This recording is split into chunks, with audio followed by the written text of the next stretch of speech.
Hello प्यारे बच्चों। बेटा आज हम आपकी क्लास 9 की एनसीईआरटी की जो बुक है साइंस की, उसका 5वां चैप्टर है ना, जीवन की मौलिक इकाई, the fundamental unit of life, ये शुरू करने जा रहे हैं। तो बेटा बहुत ही प्यारा चैप्टर है और जो बच्चे है ना बायोलॉजी लेना चाहेंगे है ना, उनके लिए एक तरह से ये फाउंडेशन है।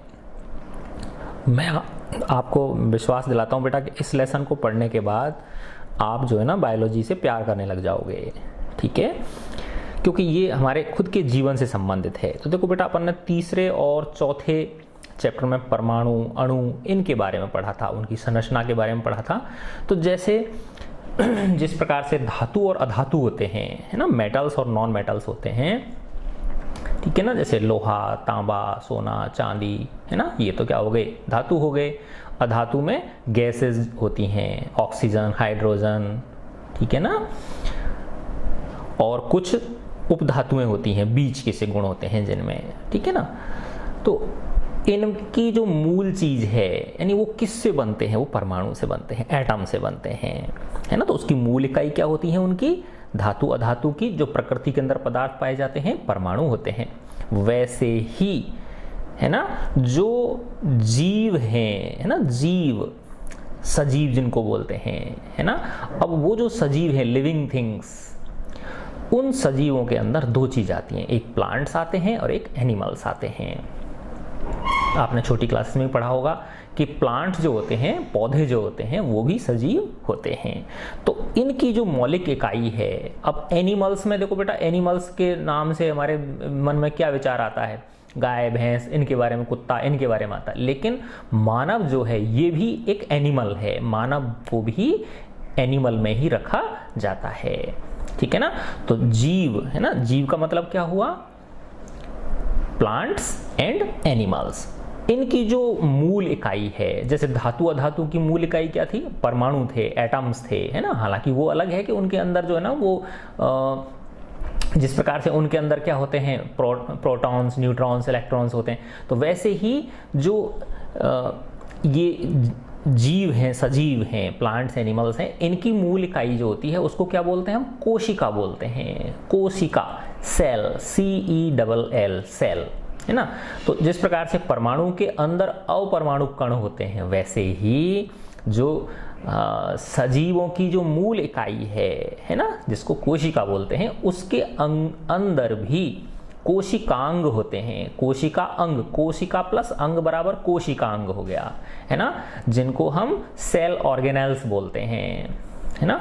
अब देखो मैं बेटा इस बारी जो है ना, ये हिंदी की बुक है आपकी, है ना, इसमें बहुत सारे जो टर्म्स हैं, पद हैं, है ना, जो शब्द दे रखे हैं, वो ऐसे हैं कि जिनका इंग्लिश मीनिंग आपको समझना बहुत ज़रूरी है। तो मैं साथ के साथ आपको ये भी बताता जाऊंगा, है ना, क्योंकि टीचर्स जो है वो आपको उन्हीं शब्दों को प्रयोग करेंगे, है ना, और आपको खुद को अच्छा लगेगा उनको यूज करके, है ना, क्योंकि ये हिंदी के कुछ शब्द आपको बड़े अटपटे लगेंगे, ठीक है ना। तो हम वापस इसी चीज पे आते हैं कि जिस तरह से धातु अधातु जो होते हैं, जो पदार्थ होता है, जो सबस्टेंस होता है, उसकी मूल इकाई क्या होती है, परमाणु होती है। वैसे ही जो लिविंग थिंग्स हैं, जीवन जो है ना, लाइफ जो है ना, सजीव जो है, इनकी मूल इकाई क्या होती है, कोशिका होती है, सेल होती है ना। अब ये सेल हो गई, है ना, इस सेल के आकार के बारे में पढ़ेंगे। पहले तो ये पढ़ेंगे कि ये सेल आखिर होती क्या है, कैसी होती है, दिखने में कैसी होती है ना। तो यहाँ पे सूक्ष्मदर्शी का प्रयोग किया गया है, माइक्रोस्कोप जिसको बोलते हैं हम, है ना। फिर उसके अंदर देखेंगे कि भाई उसकी बनावट क्या होती है, बाहर से कैसी दिखती है वो, ठीक है ना। और जिस तरह से बेटा, जैसे हमारा मकान होता है, तो मकान की क्या होती है, एक बाउंड्री होती है, तो वैसे ही कोशिका की भी क्या होती है, एक बाउंड्री होती है, ठीक है ना, जिसको कोशिका झिल्ली बोलते हैं। बहुत इंटरेस्टिंग है ये, है ना, आप इसको मजे मजे से पढ़ोगे, है ना। जैसे हमारे घर के अंदर बहुत सारी चीज़ें होती हैं, वैसे ही कोशिका के अंदर काम करने के लिए कुछ कोशिकाओं के अंग होते हैं, जो अलग अलग फंक्शन होते हैं, उनके अलग अलग कार्य होते हैं। तो इनके बारे में भी हम पढ़ेंगे, ठीक है। अब मैं शुरू करता हूँ। कॉर्क की पतली काट, अब देखो ये कैसा शब्द है, पतली काट, है ना। पतली काट का मतलब होता है स्लाइस, SLIC, स्लाइस से समझ में आ जाएगा आपके, फट से आ जाएगा आपको। जैसे खीरा होता है ना, खीरा काटते हो आप तो छोटे छोटे छोटे छोटे गोल गोल वो बन जाते हैं ना। जैसे प्याज काटते हो टमाटर सलाद के लिए, तो वो बहुत अगर पतली, एक बहुत ही बारीक हम उसमें से एक वो निकाल दें, उसकी पीस निकाल दें, तो वो क्या हो जाएगा, पतली काट हो जाएगी, स्लाइस। कॉर्क की एक स्लाइस के अवलोकन करने पर, अवलोकन आपको पता है ये देखने पर, रॉबर्ट हुक एक साइंटिस्ट थे बेटा, ये इन्होंने पाया कि इनमें अनेक छोटे छोटे प्रकोष्ठ होते हैं। प्रकोष्ठ, अब देखो ये भी ऐसे बिल्कुल शुद्ध हिंदी लिखी हुई है। प्रकोष्ठ को कंपार्टमेंट बोलते हैं, प्रकोष्ठ को कंपार्टमेंट बोलते हैं, ठीक है ना। जैसे रेलगाड़ी का डिब्बा होता है ना, उसको कंपार्टमेंट बोलते हैं, वैसे तो छोटे छोटे प्रकोष्ठ होते हैं जिसकी संरचना मधुमक्खी के छत्ते जैसी प्रतीत होती है ना।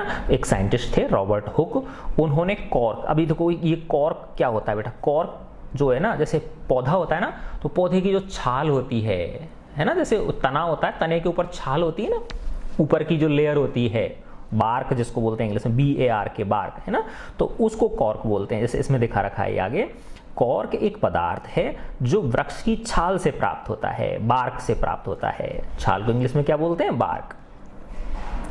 तो ये जो रॉबर्ट हुक थे, इन्होंने क्या किया बेटा कि एक जो वृक्ष होता है, पौधा जो होता है ना, वृक्ष की छाल से क्या ले लिया उन्होंने, एक बहुत पतली स्लाइस ले ली। वृक्ष की छाल की क्या ले ली उन्होंने, एक पतली स्लाइस ले ली उन्होंने, और फिर उसको क्या किया उन्होंने, अवलोकन किया। तो उनको क्या पाया कि इसकी जो संरचना है, छोटे छोटे प्रकोष्ठ होते हैं, छोटे छोटे कंपार्टमेंट होते हैं, जो कैसे दिखते हैं हमको, मधुमक्खी के छत्ते जैसे, है ना।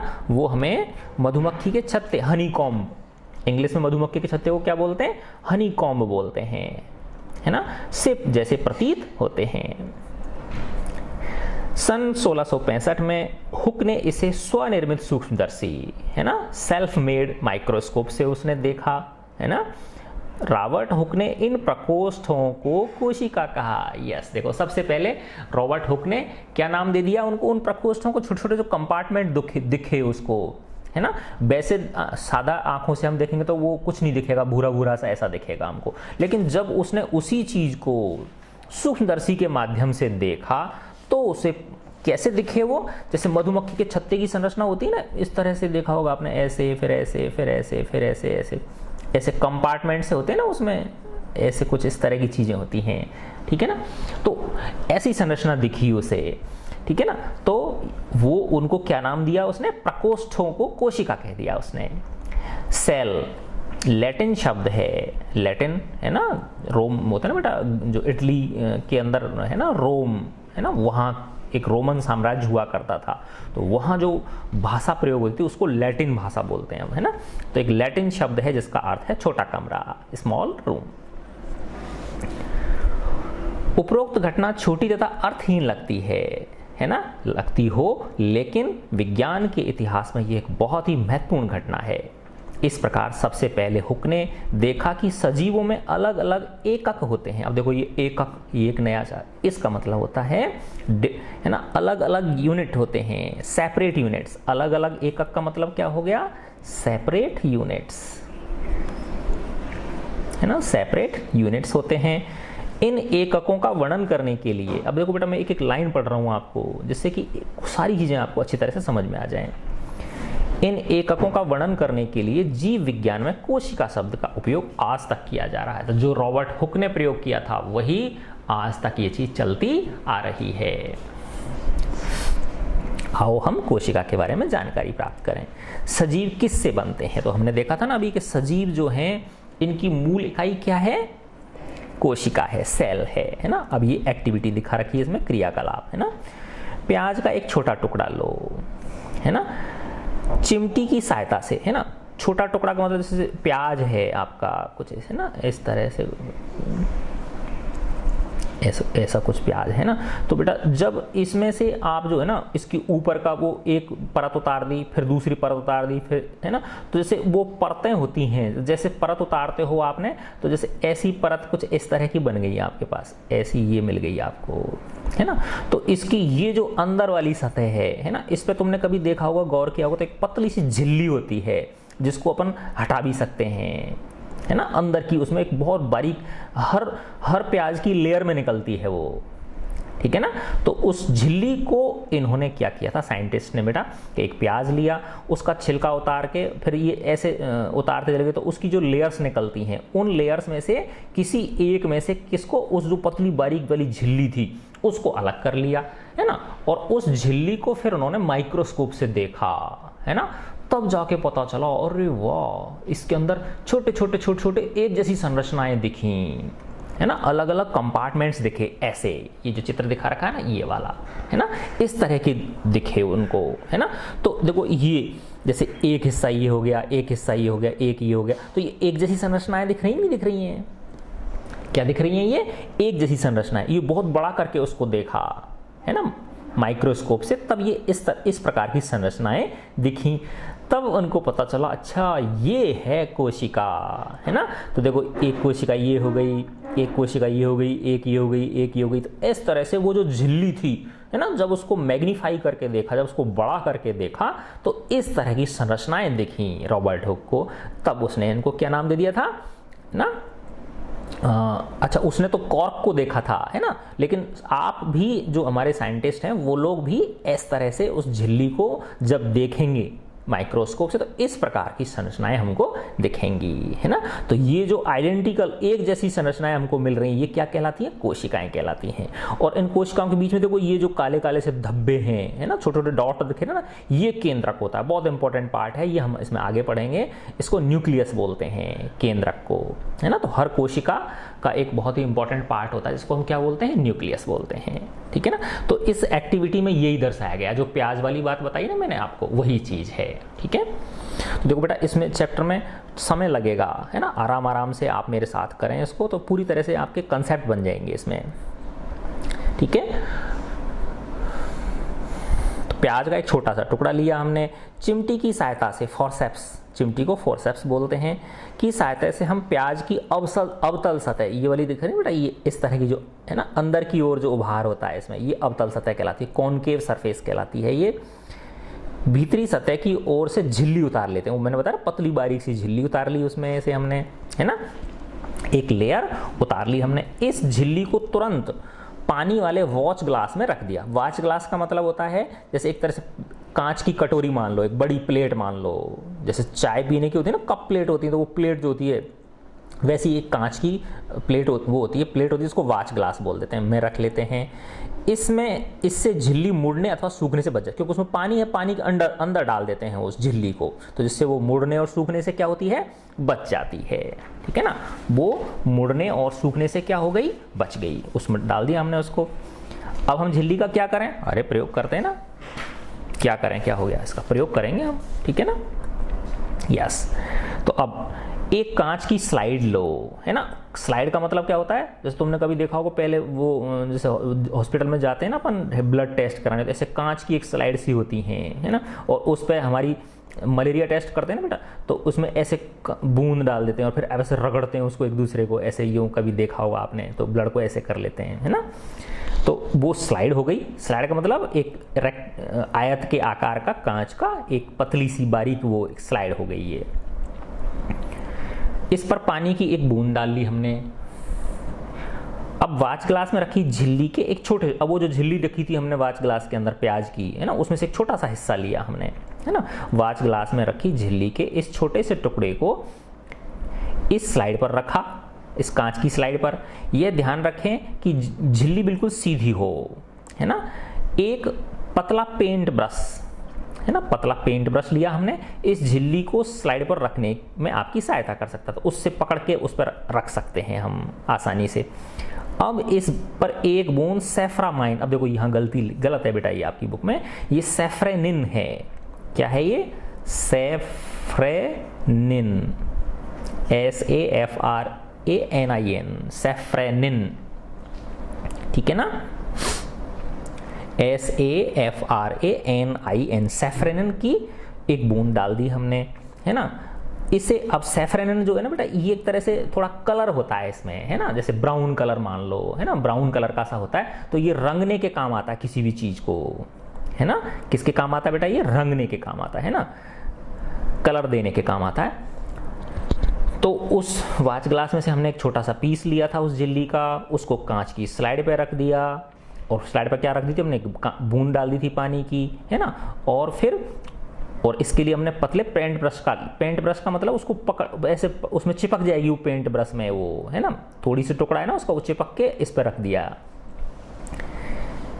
अब इस पर एक बूंद सेफ्रमाइन की डाल दी हमने और इसे कवर स्लिप से ढक दिया। कवर स्लिप का मतलब होता है जैसे कोई एक, या तो कांच की हो सकती है कवर स्लिप, या प्लास्टिक की कोई कवर स्लिप हो सकती है, जिससे कि बिल्कुल फ्लैट हो जाएगी वो, है ना। तो देखो वो ऐसे यहाँ पे ये दिखा रखा ना, इस ये सूक्ष्मदर्शी है, संयुक्त सूक्ष्मदर्शी कंपाउंड माइक्रोस्कोप है ये, है ना। तो इसमें देखो बेटा ये दिखा रखी है, नीचे दिखा रखी है ना, कांच की स्लाइड है ये, है ना। तो पहले नीचे कांच की स्लाइड हो गई, फिर उस पर वो झिल्ली हो गई, है ना, और फिर झिल्ली के ऊपर वापस से किसको ढक दिया, कवर प्लेट से ढक दिया उसको, है ना। कवर प्लेट से क्यों ढका बेटा, क्योंकि वो जो झिल्ली है बिल्कुल कैसी रहेगी, फिर सीधी सीधी रहेगी, वो इधर उधर मुड़ेगी तुड़ेगी नहीं वो, है ना, जिससे कि माइक्रोस्कोप से देखने में क्या रहेगी, आसानी रहेगी, हिलेगी डुलेगी नहीं कहीं भी इधर उधर वो। तो उसे कवर स्लिप से क्या कर दिया हमने, ढक दिया, ठीक है ना, कवर स्लिप से ढक दिया। कवर स्लिप को सुई की सहायता से इस प्रकार रखें जिससे कि इसमें वायु के बुलबुले ना रह पाए, है ना।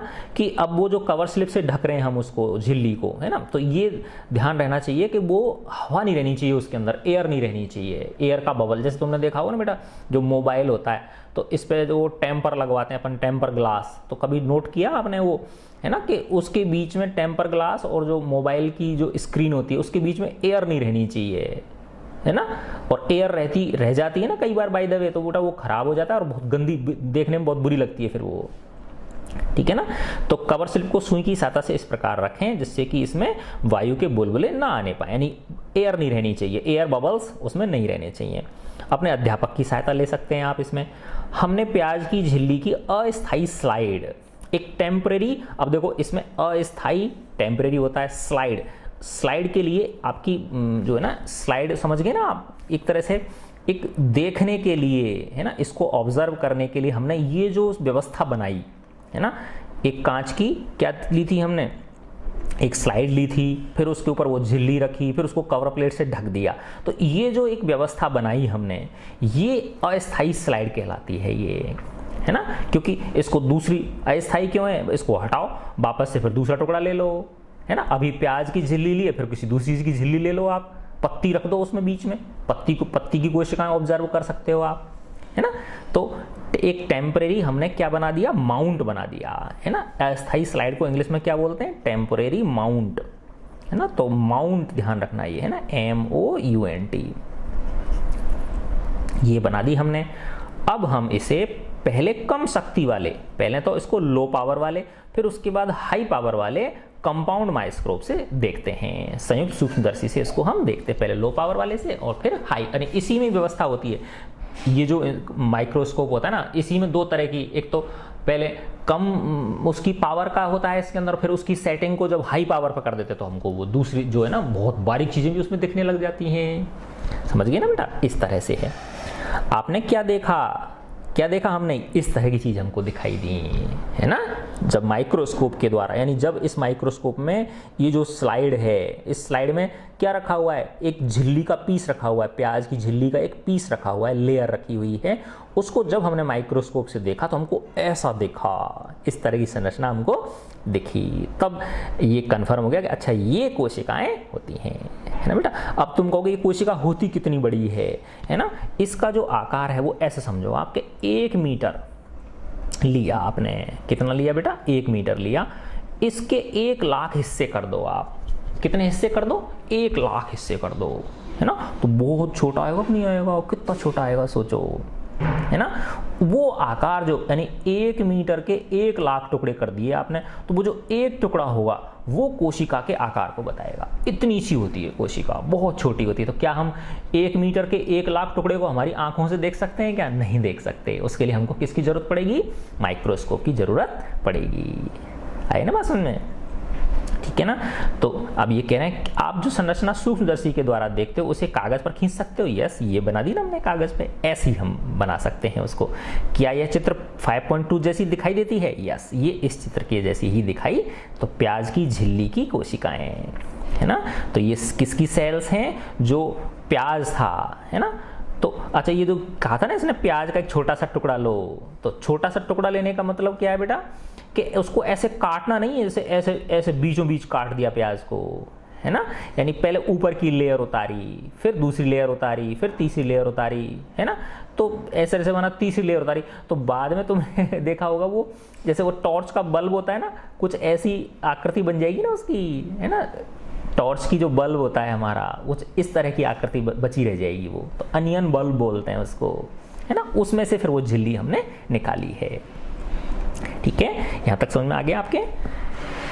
अच्छा, अब ये क्या कह रहे हैं कि अब हम विभिन्न प्रकार की, है ना, हम विभिन्न प्रकार की विभिन्न आकार वाली प्याज की झिल्लियों से, है ना, अब अलग अलग, पहले छोटा प्याज लिया, फिर थोड़ा और बड़ा प्याज लिया, फिर और मोटा, सब तरह के प्याज होते हैं ना, बिल्कुल छोटा छोटा होता है टुन्नू सा, फिर और बड़ा, फिर और बड़ा, तो अलग अलग झिल्ली ली हमने, उनकी अलग अलग टेम्पररी माउंट बनाए, उनके स्लाइड बनाई उनकी। हम क्या देखते हैं, क्या हम एक समान संरचनाओं को देखते हैं अथवा भिन्न भिन्न, कि क्या जो उनकी संरचनाएं, माना छोटे प्याज की झिल्ली को देखा, फिर मीडियम साइज के प्याज की झिल्ली को देखा, फिर बहुत मोटे प्याज की झिल्ली को देखा, तो क्या उनकी संरचनाएं एक जैसी दिखती हैं या अलग अलग दिखती हैं? सोचो। यस, बिल्कुल सही, है ना, एक जैसी दिखती हैं, है ना। इसका मतलब क्या है कि ये जो कोशिका है ये मूल इकाई है, वो उस पर डिपेंड नहीं करती, साइज पे डिपेंड नहीं करती, है ना। आई ना बात समझ में? यस। अब हम आगे बढ़ते हैं, ये संरचनाएं क्या हैं, ये स्ट्रक्चर्स जो हैं ये क्या हैं। ये जो स्ट्रक्चर दिख रही थी ना, ये वाली जो दिख रही थी हमको, इसकी कह रहे हैं कि ये स्ट्रक्चर्स जो हैं ये क्या है, यही तो कोशिकाएं हैं। ठीक है, ये सभी संरचनाएं एक जैसी दिखाई देती हैं, ये सभी मिलकर एक बड़ी संरचना, सल्ककंद, है ना, अनियन बल्ब, जो वो है ना, अब जो उसका प्याज का जो वो बल्ब था, ये दिखाया था ना कि ऐसा, तो ये प्याज का बल्ब किससे बना, है ना। यानी ऐसे सोचो बेटा कि जो वो जो झिल्ली है उसी के अंदर कोशिकाएं हैं, है ना। तो उसका जो लेयर है, पूरी लेयर जो है, जो पीस है उसका प्याज का, वो भी किसका है, कोशिकाओं का बना हुआ है। तो मूल रूप से क्या प्याज जो है वो किसका है बना हुआ है, वो कोशिकाओं का बना हुआ, प्याज की कोशिकाओं का बना हुआ है। ठीक है ना। तो ये सभी मिलकर एक बड़ी संरचना, सल्ककंद, onion bulb, ONION, onion bulb, bulb जैसी चीज बनाता है ये। बल्ब का मतलब शेप उसकी बल्ब के जैसी है, जैसे कि प्याज। इस क्रियाकलाप से हमें पता चलता है, इस एक्टिविटी से हमको पता चलता है कि विभिन्न प्रकार के प्याज में सूक्ष्मदर्शी द्वारा देखने पर एक जैसी संरचनाएं दिखाई देती हैं। प्याज की झिल्ली की कोशिकाएं एक समान हैं, प्याज के आकार से इसका कोई संबंध नहीं है ना। प्याज के आकार पर ये चीज डिपेंड नहीं करती है। मजा आ रहा ना, देख लो बेटा। हाँ, ठीक है ना। ये छोटी छोटी संरचनाएं जो हम देख रहे हैं, सल्ककंद प्याज यानी जो अनियन बल्ब है उसकी मूलभूत इकाई है ये। इन संरचनाओं को कोशिका कहते हैं, सेल बोलते हैं, CELL। न केवल प्याज बल्कि जितने भी जीव जंतु हम आसपास देखते हैं वे सभी कोशिकाओं से बनते हैं। यानी मानव, जैसे मैं तुमको पढ़ा रहा हूं, तो मेरी हर चीज किससे बनी हुई है, कोशिकाओं से बनी हुई है ना। अब बेटा ये अलग बात है कि शरीर के अंदर अलग अलग अंग हैं, तो उन अंगों की कोशिकाएं अलग अलग प्रकार की हैं, है ना, लेकिन हैं कोशिकाएं, है ना। जैसे ऐसे समझो, हड्डी की कोशिका जो होगी वो अलग, थोड़ी सी उसकी शेप अलग होगी, समझ रहे हो आप बात, है ना। ऐसे ही जो मांसपेशी है उसकी कोशिका है वो थोड़ी सी अलग आकार की होगी, है ना। रक्त की जो कोशिका है वो अलग आकार की होगी, है ना। लेकिन उन कोशिकाओं में जो मूल अंग हैं, जैसे केंद्रक देखा था हमने, वो सब एक ही होंगे, वो सब सेम होंगे, है ना। वो सब में वही अंग पाए, जो उसके अंदर के जो कोशिकांग हैं वो सब वही पाए जाएंगे। ठीक है। तो न केवल प्याज बल्कि जितने भी जीव जंतु हम अपने आसपास देखते हैं वे सभी कोशिकाओं से बनते हैं। यद्यपि कुछ जीव एक कोशिक भी होते हैं, यूनिसेल्यूलर। एक कोशिक का मतलब ये लो देखो, यानी जीव इतने छोटे भी होते हैं, जैसे पढ़ते हैं ना अपन बेटा, बैक्टीरिया होते हैं बहुत सारे, है ना, तो जिनमें सिर्फ एक ही कोशिका होती है। सोचो, एक कोशिका वाले जीव भी होते हैं, है ना। अब एक कोशिका मैंने बताया ना कितनी बड़ी होती है, 1 मीटर, है ना। 1 मीटर पता ही आपको कितना बड़ा होता है ना। 1 मीटर का 1 लाख टुकड़े कर दो आप, तो वो जो एक टुकड़ा होगा वो एक कोशिका का साइज हो गया। तो इतने छोटे जीव भी होते हैं जिनको हम क्या बोलते हैं, एक कोशिकीय जीव बोलते हैं।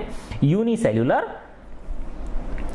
एक कोशिका का मतलब क्या हो गया, यूनी का मतलब होता है वन, सेल्यूलर यानी सेल, कोशिकीय, कोशिका सेल, और कोशिकीय सेल्यूलर, CELLULAR, यूनिसेल्यूलर ऑर्गेनाइज्म। ठीक है ना, एक आएगा यहाँ पे, जीवों को इंग्लिश में क्या बोलते हैं, ऑर्गेनाइज्म, ORGANISM, ऑर्गेनाइज्म। ठीक है। आवर्धक लेंस, मैग्नीफाइंग लेंस, आवर्धक लेंस की खोज के बाद सूक्ष्मदर्शी का आविष्कार संभव हो सका। यह पता चला कि एकमात्र कोशिका स्वयं में ही एक संपूर्ण जीव, यानी एकमात्र कोशिका जो है ना वही अपने आप में एक कंप्लीट जीव हो सकती है ना, जैसे अमीबा, क्लैमिडोमोनास, पैरामीशियम तथा बैक्टीरिया हो सकती है। इन सजीवों को एक कोशिकीय जीव कहते हैं, यूनिसेल्यूलर ऑर्गेनाइज्म बोलते हैं।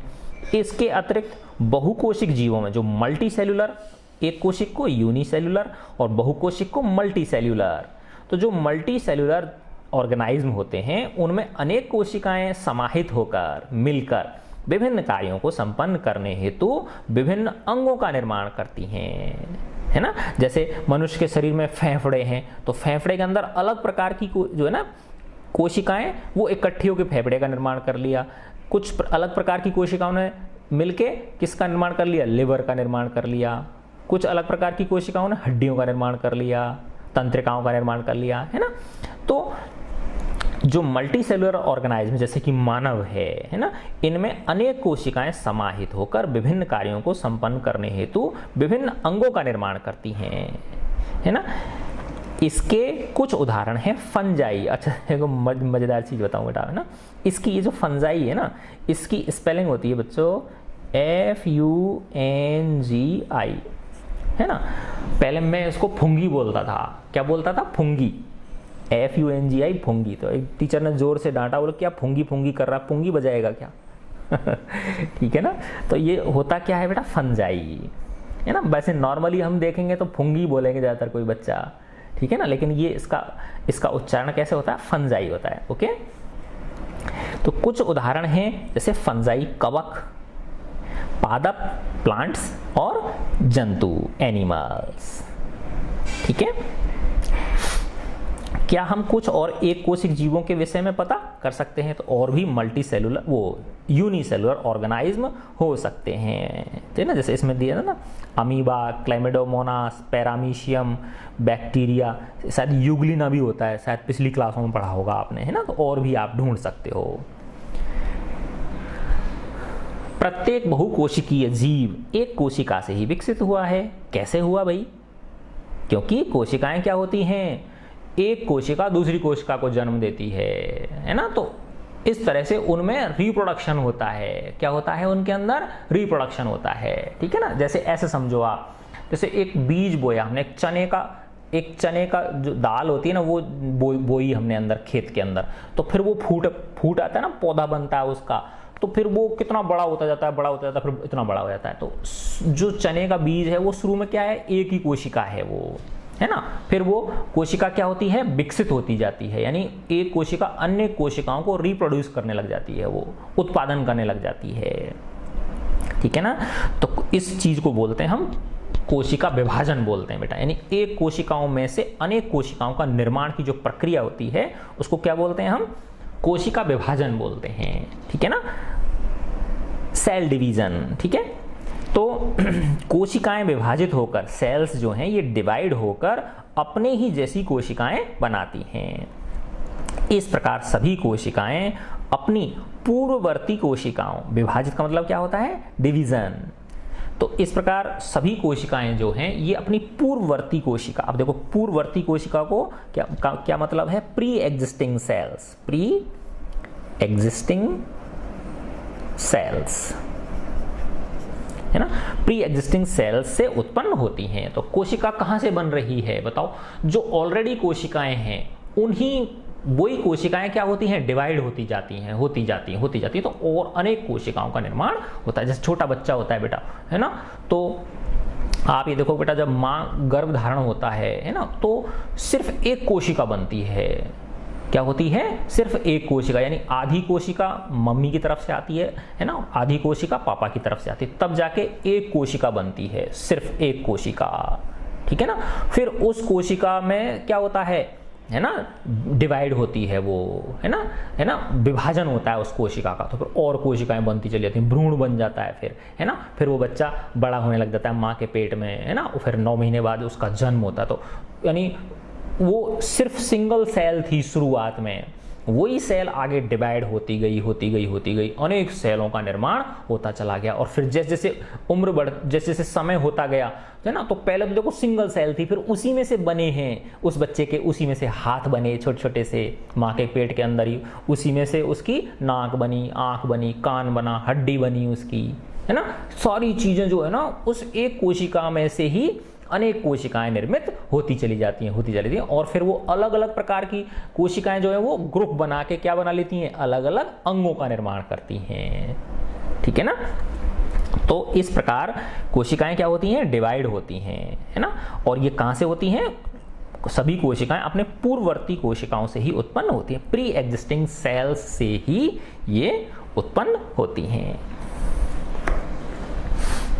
इसको भी पढ़ सकते हो आप, देखो बेटा ये चीज जो है ना, कोशिका का सबसे पहले पता रॉबर्ट हुक ने लगाया था 1665 में। उसने कोशिका को कॉर्क की पतली काट, देखा था ना अपन ने, जो वृक्ष होता है उसकी जो वो होती है छाल होती है ना, उसकी एक स्लाइस ले ली थी उसने, उसको कॉर्क की पतली काट बोलते हैं। मैं अनगढ़ सूक्ष्मदर्शी, अनगढ़ का मतलब होता है, पहले बेटा 1665 की बात है, तो उस समय तो विज्ञान तकनीकी का विकास ही नहीं हुआ था, तो बेचारे उन्होंने जो पहले साइंटिस्ट होते वो जुगाड़ बना के करते थे, तो उसने अनगढ़ का मतलब हो गया बहुत ही उसका वैसा पुराने जमाने का वैसा सूक्ष्मदर्शी, प्रीमिटिव सूक्ष्मदर्शी जो था उसका माइक्रोस्कोप की सहायता से देखा। फिर ल्यूवेनहक 1674 में सबसे पहले उन्नत सूक्ष्मदर्शी, उसने जो है ना वो उसका एडवांस माइक्रोस्कोप था, उसने उसमें से क्या किया, उसकी सहायता से तालाब के जल में स्वतंत्र रूप से जीवित कोशिकाओं का पता लगाया। रॉबर्ट ब्राउन ने 1831 में कोशिका में केंद्रक का पता लगाया, जो न्यूक्लियस होता है कि कोशिका के अंदर न्यूक्लियस होता है, वो रॉबर्ट ब्राउन ने पता लगाया। फिर J.E. पुरोकंज ने 1839 में कोशिका में स्थिर तरल जैविक पदार्थ, यस, कोशिका के अंदर जो तरल जैविक पदार्थ होता है को जीव द्रव्य नाम दिया, है ना। जो तरल जैविक पदार्थ होता है इसको साइटोप्लाज्म बोलते हैं। क्या बोलते हैं बेटा इसको, साइटोप्लाज्म, है ना। चिंता मत करो, सब बार बार इनको बोलेंगे अपन तो ये सब रट जाएंगे आपको, है ना।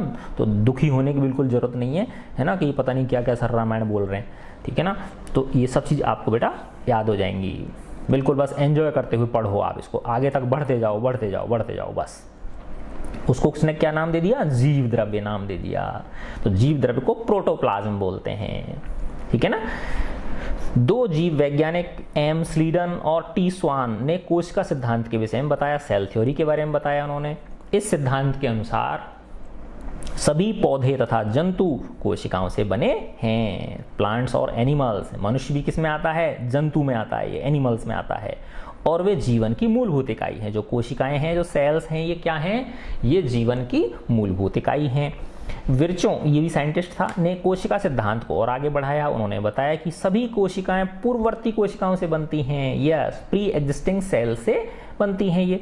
1940 में इलेक्ट्रॉन सूक्ष्मदर्शी की खोज हो गई, है ना। ये बहुत पावरफुल माइक्रोस्कोप होता है बेटा, है ना। ये 1 मीटर के, है ना। अभी हमने क्या देखा था, कोशिका जो बताई थी, मैंने क्या बताई थी बेटा, 1 का 1,00,000वां हिस्सा, है ना। 1 का 1 इकाई, दहाई, सैकड़ा, हजार, 10,000, लाख, है ना। 1 मीटर का 1,00,000वां हिस्सा कोशिका का आकार होता है। लेकिन वो जो 1 मीटर का 1,00,000वां हिस्सा किया हमने, उसका वापस 1,00,000 हिस्से कर दो आप, उतने तक को वो सूक्ष्मदर्शी देख लेता है। इलेक्ट्रॉन माइक्रोस्कोप इतना पावरफुल होता है ना। देखो दोबारा बता रहा हूं आपको कि कोशिका का आकार क्या होता है, 1 मीटर, है ना। कोई लंबा कोई वो ले लिया आपने, छड़ ले ली ऐसे मानो आप, और उसके 1,00,000 टुकड़े कर दिए, तो जो छोटा सा वो मिला आपको, वो कोशिका का आकार हो गया, ठीक है ना। अब 1 मीटर का 1,00,000वां हिस्सा जो है, उसके वापस से अगर 1,00,000 हिस्से कर दो, तो तुम सोचो कितना छोटा होगा वो। उतने आकार तक को इलेक्ट्रॉन सूक्ष्मदर्शी देख सकता है, ठीक है ना।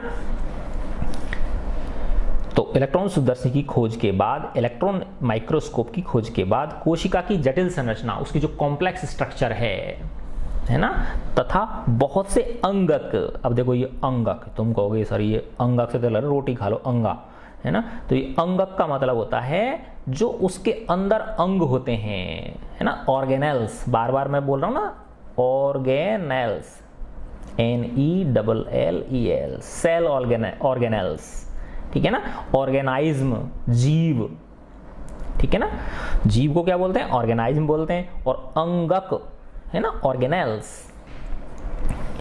अब इनको समझना क्या हो गया, बहुत आसान हो गया, किसकी वजह से, इलेक्ट्रॉन सूक्ष्मदर्शी की खोज की वजह से, है ना। तो इसका इलेक्ट्रॉन सूक्ष्मदर्शी का मतलब क्या हुआ कि वो 1 मीटर के 1 लाख टुकड़े कर दो, फिर उसके वापस 1 लाख टुकड़े कर दो, इतने सूक्ष्म तक को वो देख सकता है।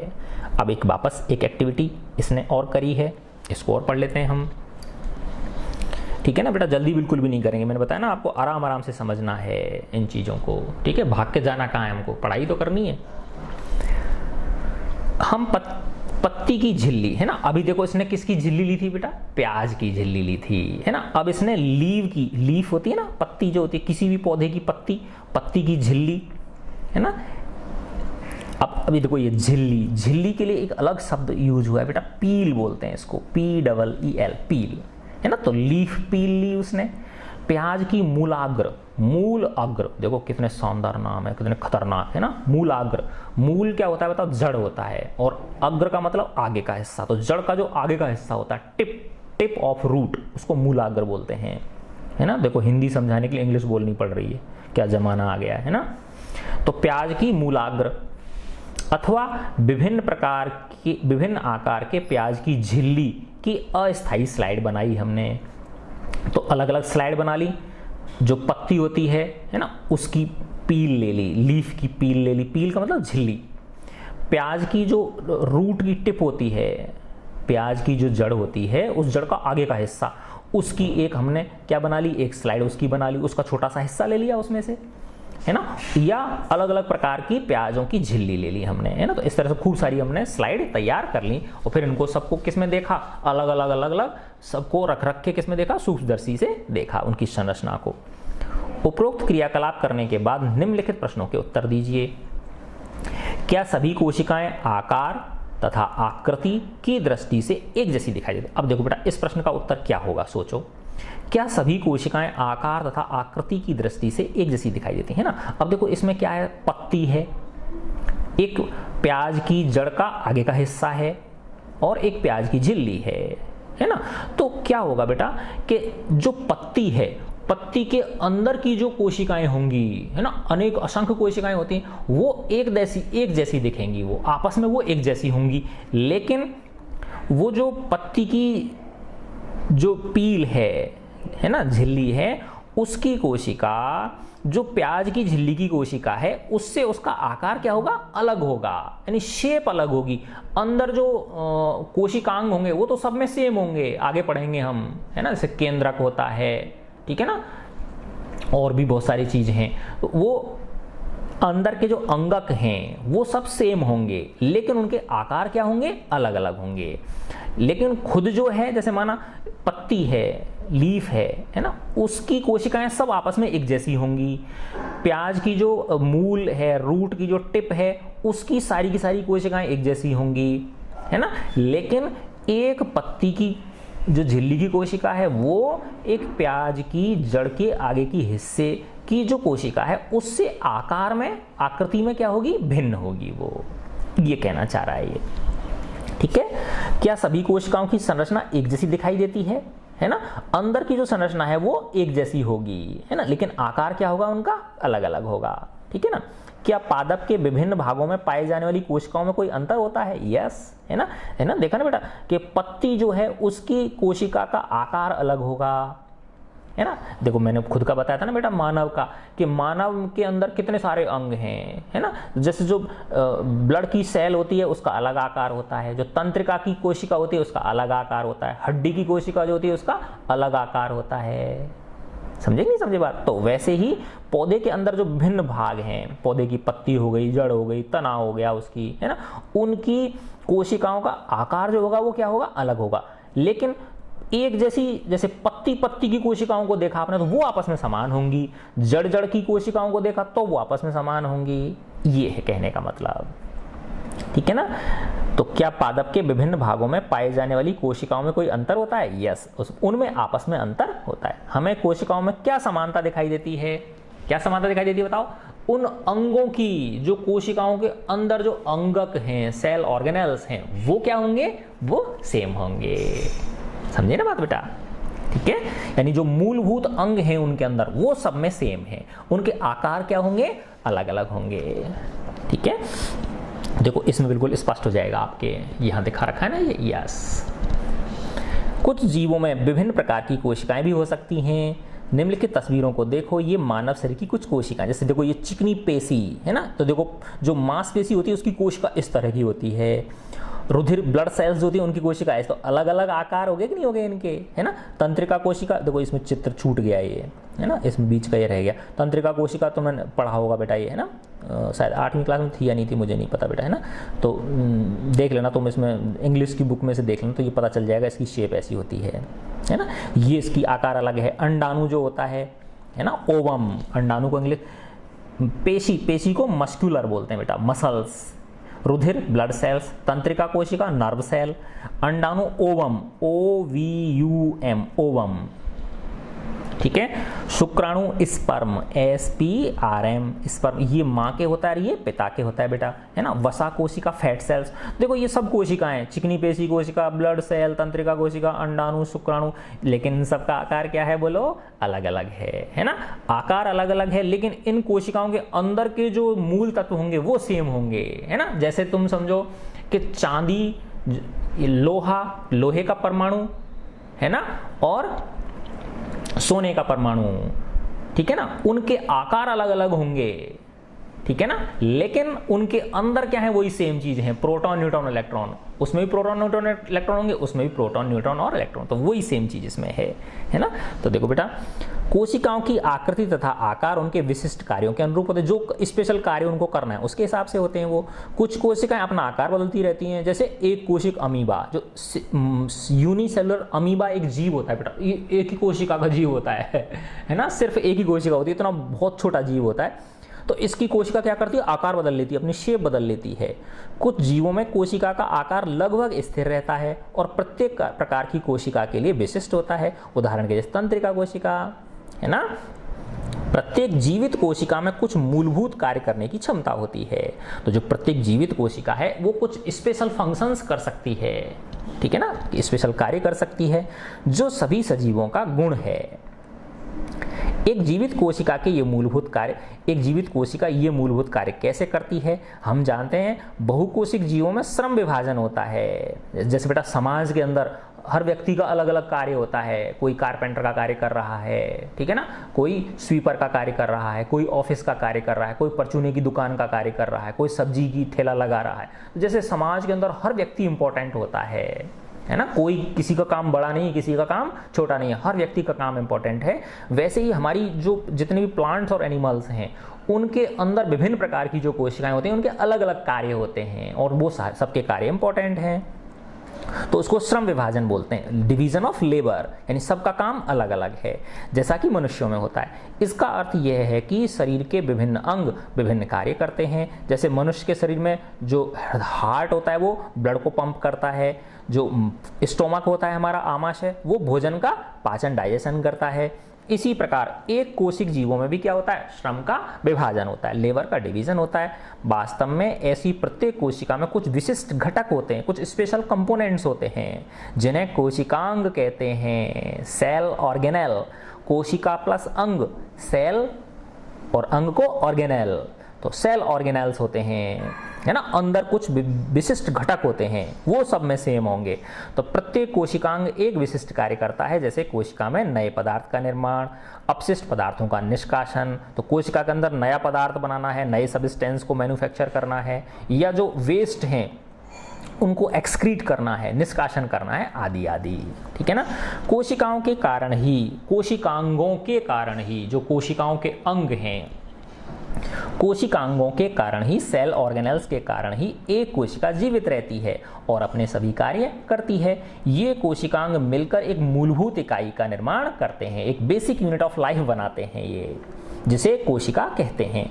यह बड़ा रुचिकर है कि सभी कोशिकाओं में एक ही प्रकार के कोशिकांग होते हैं। आया ना, देखो बेटा, आ गई वही चीज कि कैसी भी कोशिका हो, उनमें जो अंदर कोशिकांग हैं वो सब में सेम होंगे, चाहे वो कोशिका हड्डी की हो, है ना, चाहे वो मसल की हो, चाहे वो वसा की हो, चाहे वो शुक्राणु हो, अंडाणु हो, हड्डी की हो, कहीं की भी हो, उनके अंदर के जो कोशिकांग होंगे वो सब में क्या होंगे, सेम होंगे। उनकी आकृति अलग अलग है ना। जैसे बेटा हमारा देखो ना, मानव, सबकी शकल अलग अलग होती है, लेकिन हर के अंदर क्या होता है ना। और दूसरा, यहाँ के मनुष्य जो है वो चीन के उससे अलग होते हैं, है ना, अफ्रीका के लोगों से हम अलग होते हैं, लेकिन सब में हमारे अंदर भी हृदय होता है, उनके अंदर भी हृदय होता है, हमारे भी ब्लड होता है, उनके भी ब्लड होता है, हमारे भी तंत्रिका तंत्र होता है, उनके भी होता है। तो बेसिक जो चीज़ें हैं वो सब में सेम होती हैं। तो देखो बेटा कितना प्रकृति की क्या मेहरबानी है, इससे कोई फर्क नहीं पड़ता कि उनके कार्य क्या हैं अथवा वे किस जीव में पाई गई हैं। तो मुझे